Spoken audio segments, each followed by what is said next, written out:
Hey there, Hopeful Tribe. So Sue and I have been listening to Wayne Dyer's "Change Your Thoughts, Change Your Life," and it's an interpretation, a modern interpretation of the Tao Te Ching, Lao Tzu, Tao Te Ching, that ancient text. And so we thought that there was a lot of advice for parents in there and families, and we thought that we'd share some insights. Mm-hmm. Like verse 1, they jump into the mystery of the Tao. Right? And the Tao is the way. For those of you who have never read these teachings, the Tao is just this mysterious being from whence all we come, right? And in Dyer's text, he really advocates for embracing your mystery and trying not to control or define anything. Just be okay with the fact that the life that we know it actually is full of mystery. And the way that I feel like that most relates to parenting is that when we're parenting, we're often kind of jumping off a cliff. There's at each stage, maybe sometimes every day, things we have no clue how to deal with. And I think it really helps to just embrace that we don't really know what we're doing and that the children themselves can often appear to be a big mystery, and it's okay. In verse 2, they talk about opposites, but how opposites are on sort of a continuum. And so you couldn't have one without the other. For example, if you didn't know the concept of ugly, you wouldn't know the concept of beautiful. And if you didn't know the concept of good, you wouldn't know the concept of bad. Wayne, in his interpretation, called upon us to sort of embrace this duality. And the way that this can work in parenting is from the start, starting to teach kids about that idea.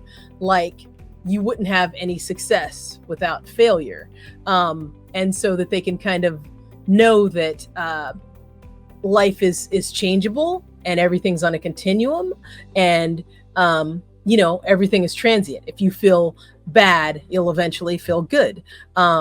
Just sort of teach them about this kind of attitude of looking at things as duality, and not one as like a total complete end all be all on either side of that continuum, so that they'll know, they're going to have successes and failures in life, but actually they're both the same thing. You wouldn't know about one without knowing about the other.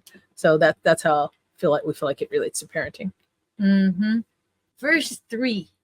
I think verse 3 is mainly about avoiding excess ambition and accumulation, hoarding of material wealth, basically, and promoting a more simple and humble life. And I think the best way that parents can teach this to their children is just by modeling, right?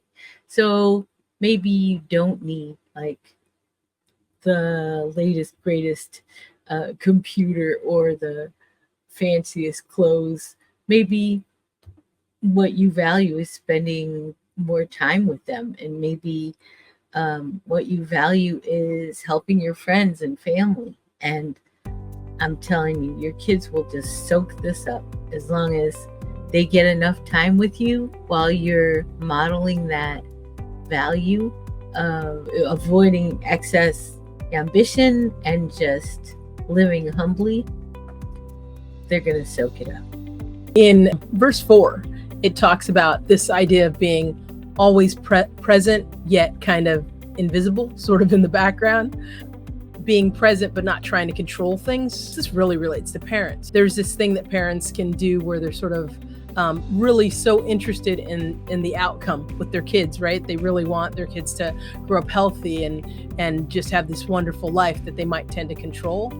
But an idea of giving them more autonomy and empowering them to really have their own identity and their own opinions as early as possible without imposing yours on them leads to you raising the kind of kid that you want to have anyway, without sort of this kind of controlling and imposing so much of your self and your complete opinion on the kids. So yeah, just found like it seemed like it really resonated, this idea of like not trying to control. everything really resonated to good parenting. Mhm. Yeah. Though some people would say controlling is good parenting. You know. Some people might say that. We're actually just given what we learned from the Tao Te Ching, about it and how it related to parents. Some parents would say controlling is, but you're not always going to get the kid that you want, I guess, either way. And I guess the whole thing is let them be the person that they want, and you'll have an awesome person. I guess that's the sort of thoughts that sort of resonated for me. Verse 5. In verse 5, they talk about the impartial nature of the Tao. The way I felt like we could apply this to parenting is that each child can be treated without any personal biases or preferences. And whatever the child does, we don't need to get so involved in the outcome, right? As long as we know that they're safe and they're happy, we just love them no matter what they're doing. I remember some parents in my homeschooling group who used to fuss about what their children liked to read when they were in like second or third grade. And I thought, what does it matter if they like to read? Let them read. Does it really matter what they read when they're in second or third grade? I think this verse of the Tao is about just letting go and not being so involved in exactly how our kids move in the world. Some parents are like, yeah, good parenting is being involved. And yeah, good parenting is being involved. But I think like the overarching theme of all these, you can be involved in love unconditionally without kind of controlling every aspect. And in the end, you'll have, a fuller, more complete life experience if people aren't trying to control you from the very beginning. So yeah, I think that's the point that's trying to get across. In verse 6, the Tao it talks about this eternal mother as the source and essence of all nourishment in life, and the aspect of the Tao that supports life without sort of seeking recognition or reward.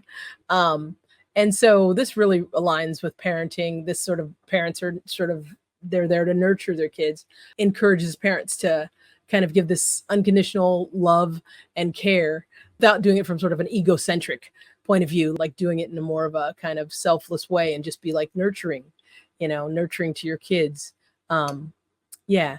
And again, it's about like having an investment, but not having an investment based on your ego. It's like just so sometimes there's these movies where we hear about them, and also in life too. This actually happened to you, where the parents, like from birth, they have the idea of what that child's occupation will be. Like your folks wanted you to be doctors, and that was it. You guys could be doctors and lawyers, and that's all you could be. And just having investment in your child, but give more selflessly, and not have your ego too wrapped up in it. That's how this verse relates to parenting. Yeah. Awesome. Yeah. So those are the first 6 verses of the Tao Te Ching. Thanks so much for watching today, Hopeful Tribe. And we hope to see you on the next one. Bye-bye. Bye.